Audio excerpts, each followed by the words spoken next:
Hey guys, my name's Yanni, you're watching Talking Talk, and we are in the GR Supra. Today we are doing a tech review, so we're looking at all the tech features, being the head unit, the dash, heads-up display, all the buttons and controls, and all the tech features inside of this Supra slash BMW, which is what the interior is. Now before I get into it, please subscribe and like and comment, all that jazz, just to support us. It does take a lot of time and effort to put out these videos for you guys. And given that I have a day job and do this on the side, that would mean a lot to us to help support us, push us up the ranks, and get the YouTube algorithm to show us more. Anyway, let's get right into it.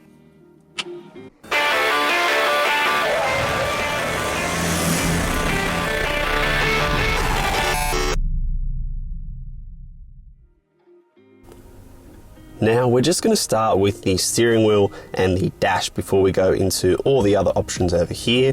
The first thing you see on the steering wheel is you've got your two paddles. They're not the biggest, but they are just normal standard paddles. I've seen a lot of people modify them and extend them to make them longer. The wheel is a nice touch, but it could be a much thicker leather or even Alcantara as an option. On your left is your cruise control options and your speed limiting, and also how close you want to be to the car in front for active cruise control. And that plus and minus is your speed.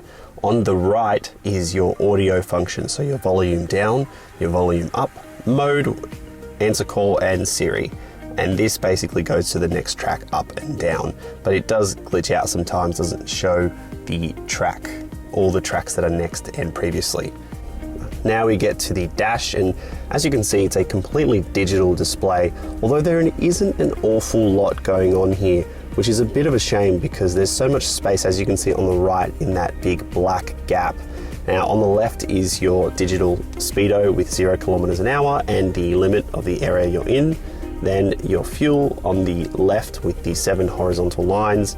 In the middle is your rev counter and the gear that you're in, and just a big black space on the right with your trip and odo count below. There's range is not there. I haven't seen an option to put it. It would be cool in that big black gap over here to be able to basically see whether it be your power, your torque figures, any other cool options in terms of your slippage, your traction, your wheel pressure monitors, and so much more that could be in that gap there, but there isn't. Basically just turns on when you, let's say, open the door, which I'll show you, and it shows you the little car in that gap.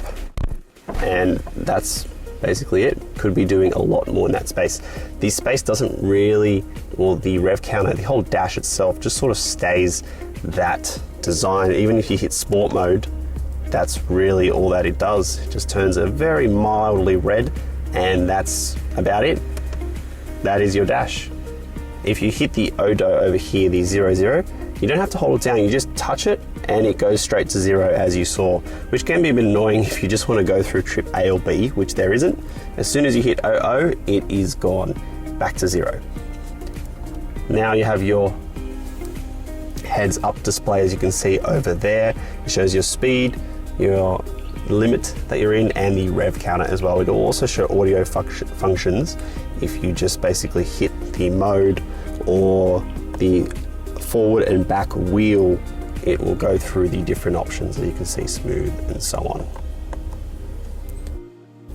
In terms of the tech that's going on underneath, as we said, it's basically all BMW interior, and so all these buttons that you see, this stick, even the display, all BMW, starting with the electronic handbrake, which is a shame. Would have loved to have a manual handbrake on a Supra, but we can't get everything. That turns your safety system on and off, all the lane keeping assist, blind spot monitors, and so on. That is your traction, which you need to hold down for a while to turn it completely off. That is your parking button, which basically turns on the camera on your display. It's a big sport button. There's just normal and sport modes, 2 options in this car. And this is your start stop button to turn it off if you don't like a start stop. This is your dial, back option, menu, media, and just you can turn and click. It controls the display, which is also touchscreen, so you can choose whether you want to basically control the screen with your fingers, or when you're driving, just to use your left hand on this dial, which is a bit easier as well.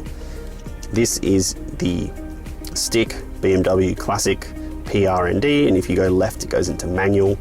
And beneath here, in this little area, I'll just put it up a bit, that's where the wireless charging is for your mobile. So you slide it in, but it is a bit tricky to get out because you got this plastic on top.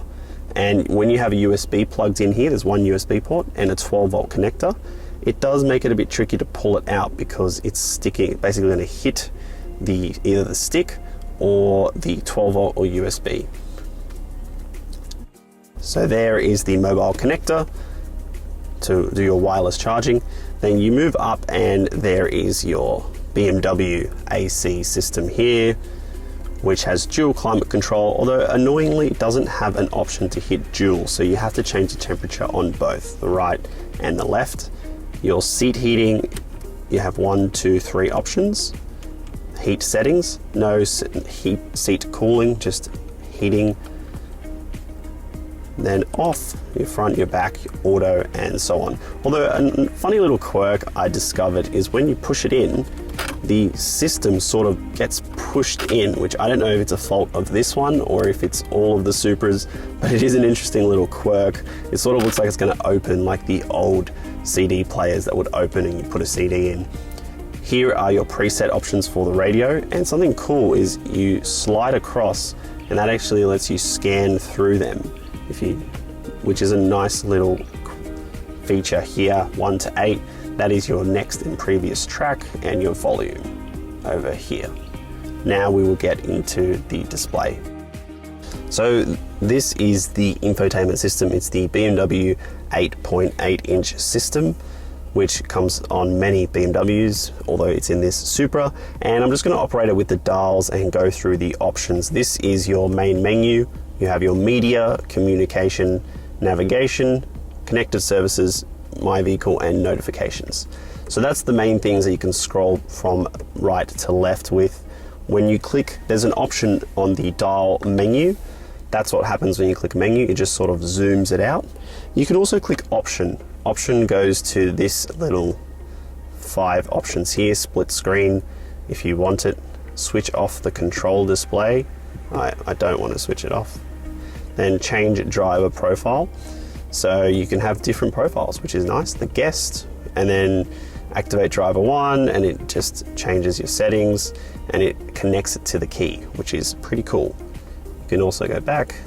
Then, we're in my vehicle. I'm just going to go back to option here. Now these are a bit convoluted, these menu settings are a bit difficult. They get a bit annoying to run through. So we'll just go through the options again. Back again, back again, back. Okay, that didn't work. And then contents of main menu. Now, do you want the map to show? Yes, or arrow view. Do you want onboard computer simplified or a full onboard computer? Let's just do the full onboard. We'll go back. Nope, didn't want to go back. And display settings. This is your options on your heads-up display. Do you want it? The brightness, the height, the rotation, and you want to show the entertainment? Yes. And distance information, messages, and navigation. So basically I've ticked yes to all of them. Then your control display. Now that's basically it. Brightness and switch off, which is a bit your options that you've got, and your instrument cluster. Now this is where it gets a bit disappointing because all you can do is see your journey, range, consumption, and your average speed. So if I get rid of my journey and your consumption, it should show me the range, but it's not adjusting or updating on the instrument cluster. So there are your options. Let's go back to options. Hold on, back. So that's your main menu if you click options. Now it's a bit tricky to get to the menu itself. You got to click my vehicle to get vehicle options. So that just shows a summary of your consumption figures over here and the time, average speed, and so on. But if you click my vehicle, here is where you have a lot more settings. So vehicle settings, exterior lighting. Do you want one touch turn signal 3 times, 5, 7, so on?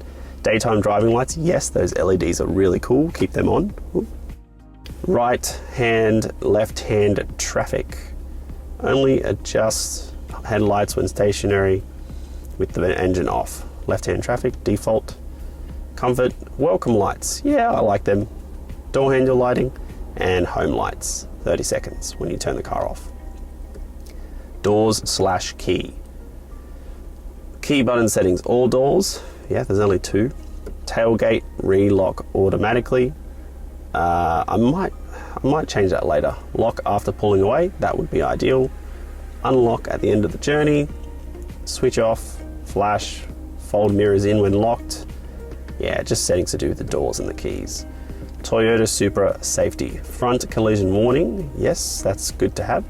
Lane departure warning. I don't like a warning because it always beeps, but it does help me when I'm steering intervention. Blind spot monitor, medium, which is good. I would probably put that on at least medium because your visibility behind is quite poor in the blind spot. Steering wheel vibration as warning for the Toyota system. Medium is good enough. It is a really strong sensation even on medium. Speed assistant. Do you want a speed limit to adjust warning when you're speeding? I think we're right. Speed warning. Nope. Attentiveness assistant. Recommended brakes and yeah, no, I don't need that. Tell me when to stop. Parking, automatic activation. When activated, the parking view is shown automatically when approaching an obstacle at low speeds. Cool, yeah, I want parking sensors with braking. Emergency brake intervention in certain parking situations when reversing. That's great. On.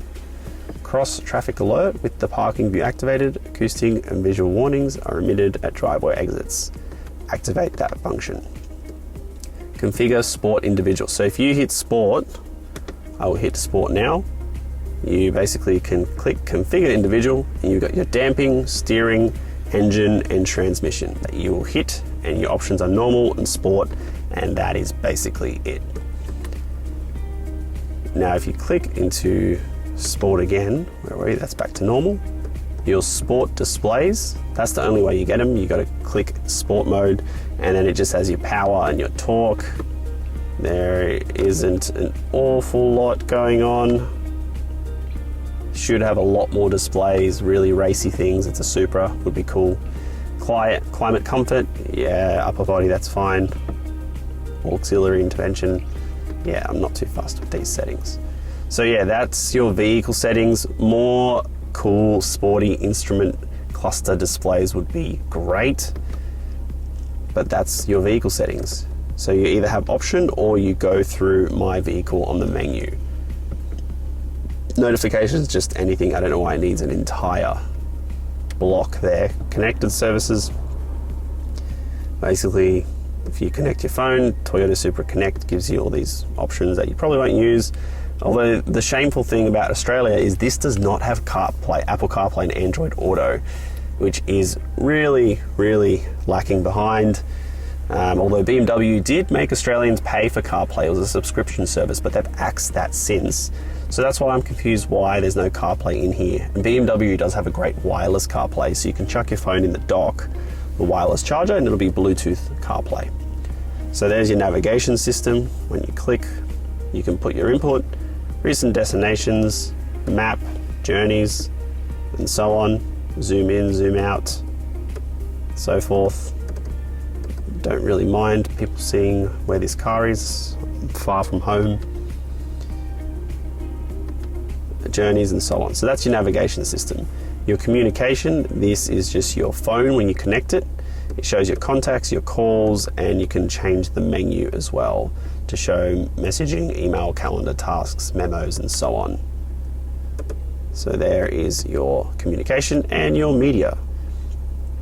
It shows your saved stations. You can choose which you want. All these people's iPhones. Oh, manage mobile devices, personalize the menu, and sound. This is how you adjust your sound settings. So your treble, if you want to go, you do this. So you have an equalizer. This is really cool. I haven't seen this it's a BMW thing, but you can adjust the bass, all the frequencies, if you understand what any of this means. Treble, all the kilohertz and hertz, 100, 200, so on. Or you go back and you can go down And here is your treble. Adjust that the way you want it. This is more so the fader and the balance. So I'm going to keep that in the middle. Your bass, you basically click it and you go up. Where do you want the treble? Up, down. I'll probably put it there. Bass, I like that around here. Balance, I just want the middle, central. And surround. Audio feedback, touchscreen, touchpad, so on. So there are your audio settings, which is you have to go through the audio media / radio option. Then your vehicle settings, you have to click My Vehicle. Otherwise, if you click the option button, it just shows you these 4 generic options. So there is the BMW display. It is a bit tricky with the menus. There's no just one option for menu or settings. So you just got to play around with it until you get the hang of it. But overall, it's a really nice interior. BMW makes nice interiors. There's a lot of tech features in here. This is the GTS, so it gets the heads-up display and so on. Could do a lot more with the instrument cluster or the dash just to show a lot more information, which would be good, a nice improvement. A dual button for climate control would be good as well. But otherwise, it is a nice interior. It's a race car, sports car, and it feels like it with a nice luxury inside that you could drive daily easily. So there it is. Hope you got something out of this video. It was of some use if you have made it this far. Stay tuned for more videos which we'll be putting out and the review of the Supra on our website. Peace.